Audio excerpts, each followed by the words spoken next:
College में गर्मियों की छुट्टियां होने पर राधिका और रोहन अपने दोस्त मनोज और शिल्पा के साथ परिवार के पुराने फार्म हाउस पर घूमने जाने का प्लान बनाते हैं। गाइस, तुम दोनों को वो फार्म हाउस बहुत पसंद आएगा। बचपन से ही वो मेरी और रोहन की सबसे पसंदीदा जगह रही है। पर मैंने तो इतने सालों में तुम्हारे मुंह से कभी फार्म हाउस का नाम तक नहीं सुना। बचपन में फार्म हाउस जाते थे, लेकिन फिर अचानक सबने वहां जाना बंद कर दिया और वजह कभी किसी ने बताई नहीं। पर अब हम चारों मिलकर वहां धमाल करेंगे। इसी तरह बातें करते कुछ घंटों का सफर तय कर चारों शहर से दूर ऊंची पहाड़ी पर बने राधिका और रोहन के फैमिली फार्म हाउस पर पहुंच जाते हैं। वाह यार, ये तो बड़ा ही सुंदर है। पूरा घूमोगे तो और अच्छा लगेगा, लेकिन उससे पहले सब फ्रेशन अप हो जाओ, फिर साइट सीइंग के लिए जाएंगे। राधिका और रोहन अपने अपने कमरे में चले जाते हैं, लेकिन मनोज और शिल्पा घर में घूमने लगते हैं, जहां शिल्पा की टक्कर हॉल के बीचों बीच रखी एक पुरानी लकड़ी की कुर्सी से होती है। आह, लग गई रे माता, इस कुर्सी को बीच में किसने रखा हुआ है? अरे तेरे स्वागत के लिए भूत ने रखा होगा। ओए, तुझे बहुत हंसी आ रही है। जब खुद टकराएगा तो पता चलेगा। हाँ ठीक है, पर अभी तो इसे साइड में रख दे।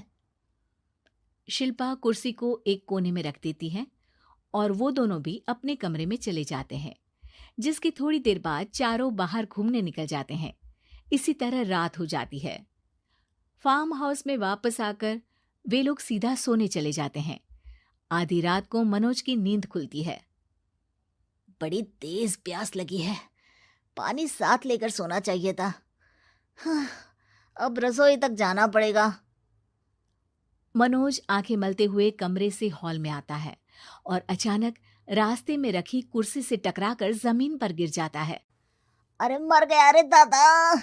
शिल्पा सही बोल रही थी, बड़ी तेज लगती है ये कुर्सी तो, पर इसे दोबारा बीच में किसने रखा? मनोज एक बार फिर उस लकड़ी की कुर्सी को कोने में रख पानी पीकर कमरे में चला जाता है। अगली सुबह जैसे ही चारों की नींद खुलती है तो उन्हें अपने बेड के पास साइड टेबल पर चाय का कप रखा मिलता है, जिसे देख वो खुशी खुशी चाय पीकर तैयार होकर कुछ देर बाद हॉल में मिलते हैं। थैंक यू यार राधिका, मुझे नहीं पता था कि तू इतनी अच्छी चाय बनाती है। वैसे मुझे उस बेड टी की बहुत जरूरत थी। ये और चाय, अरे इसे तो पानी तक उबालना नहीं आता। मतलब तूने हमारे लिए चाय बनाई क्या दोस्त? अरे चल पागल है क्या, इतना भी प्यार नहीं है मुझे कि तुम्हारे लिए बेड टी बनाऊं। चाय पर ये चर्चा करते हुए मनोज जैसे ही पीछे मुड़ता है तो एक बार फिर लकड़ी की पुरानी कुर्सी से टकराकर उस पर गिर जाता है। हाय रब्बा, अरे चाय छोड़ो, पहले ये बताओ कि इसे बार बार बीच में कौन रखता है? कल रात ही मैंने इसे साइड किया था। तुम पहले ये बताओ कि चाय किसने बनाई थी? सबकी बातों को कुछ देर ध्यान से सुनने के बाद राधिका हैरानी से कुर्सी की तरफ देखने लगती है। भूत दीदी। राधिका की बात सुन आपस में झगड़ रहे सारे दोस्त शांत हो जाते हैं। क्या बोला अभी तूने? अरे पर अब वो यहाँ कैसे हो सकती हैं? क्यों नहीं हो सकती? हमने यहाँ आना छोड़ा था, पर उन्होंने तो घर नहीं छोड़ा ना। और याद करो, ऐसे बेड के पास कप रखना और कुर्सी को कमरे के बीच में रखना, ये सब वही तो करती थी। ये तुम दोनों किसकी बात कर रहे हो? अरे जो भी हो, कुछ अच्छा तो बिल्कुल नहीं लगता। अब देखो, डरने की कोई जरूरत नहीं है। वो सालों से इस घर में रहने वाली भूत दीदी है। वो बचपन से ही हमारे यहाँ आने पर एक बड़ी बहन की तरह हम दोनों का ख्याल रखती हैं। ओए, पगला गया है क्या? शिल्पा, मुझे यहाँ नहीं रहना, तू भी मेरे साथ ही चल। ये दोनों तो पागल हो गए हैं। जहां मनोज डर से वापस जाने की बात कर रहा होता है, वहीं शिल्पा अपने फोन में बिजी होती है।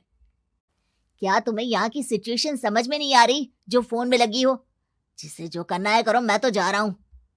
मनोज हड़बड़ाहट में अपने कमरे की तरफ जाता है, जिसके साथ राधिका और मोहन भी उसे रोकने के लिए पीछे पीछे जाते हैं, लेकिन शिल्पा वो तो अभी भी फोन में लगी रहती है। कुछ देर बाद जब वो तीनों दोबारा हॉल में वापस आते हैं तो शिल्पा को सबके पैक्ड बैग्स के साथ देखकर हैरान रह जाते हैं। ये सब क्या है शिल्पा? यहाँ हम इसे समझा रहे हैं और तुम हमारे बैग्स भी पैक कर कर लेकर आई। अरे आखिर में फोन से बाहर निकलकर कुछ किया तो सही इसने। दोस्तों देखो, कल से हम यहाँ हैं। भूत दीदी ने कुछ किया नहीं ना? फिर डर क्यों रहे हो? 4 दिन और रुकोगे तो पता चलेगा कि क्या होगा। मतलब? इस पर शिल्पा उन तीनों को फार्म हाउस से बाहर लाकर फोन में पुरानी न्यूज का आर्टिकल दिखाती है। सालों पहले यहाँ रह रही औरत ने अपने दोनों बच्चों को सुबह सुबह दूध में जहर पिलाकर मार दिया और फिर हॉल में उस कुर्सी पर खड़े होकर खुद भी फांसी लगा ली थी।